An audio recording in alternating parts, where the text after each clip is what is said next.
রাতের অন্ধকারে শহর দুর্গাপুরের রাস্তায় বাড়ছে অটো চালকদের একাংশের দাদাগিরি, আর যার মাসুল দিতে হচ্ছে সাধারণ মানুষকে। দুর্গাপুর ইস্পাত নগরীর ডেভিড মোড়ের কাছে বেপরোয়া অটো চালকের ধাক্কা একটি বাইককে।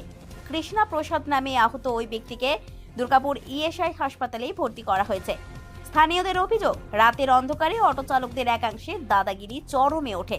মোটা অঙ্কের টাকার ভাড়া নিয়ে সাধারণ মানুষকে হয়রানি করে, আর অতিরিক্ত ভাড়া পাওয়ার লোভে এই অটো চালকেরা নিজেদের দাদাগিরি জারি রাখে, যার ফল এই ধরনের দুর্ঘটনা।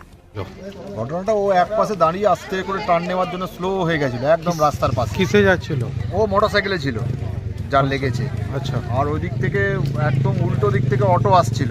আচ্ছা, নিজের সাইডে বাঁ দিক থেকে হঠাৎ ডান দিকে নিয়ে নিল অটোটা টান, সরাসরি ওকে ধাক্কা মারলো, মেরে সোজা বেরিয়ে গেল।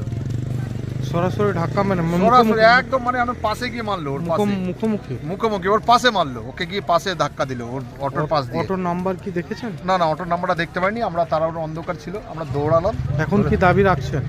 এখন ওর চিকিৎসাটা হোক আগে, ওর যে কোনো ভালো পুলিশ চিকিৎসাটা। প্রশাসনের কাছে কি দাবি রাখছেন?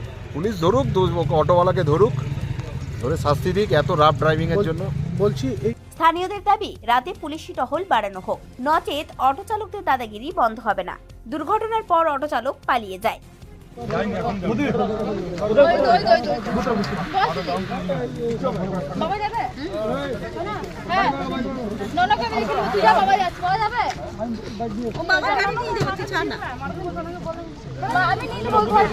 কোন হাসপাতালে নিয়ে যাচ্ছেন?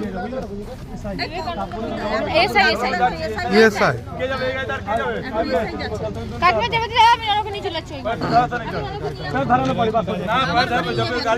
তো গেটটা নামাক, গেটটা নামাক। আরে মেয়েগুলো লাগে, তোরা বেটা ছেলেরা জানো মেয়েগুলো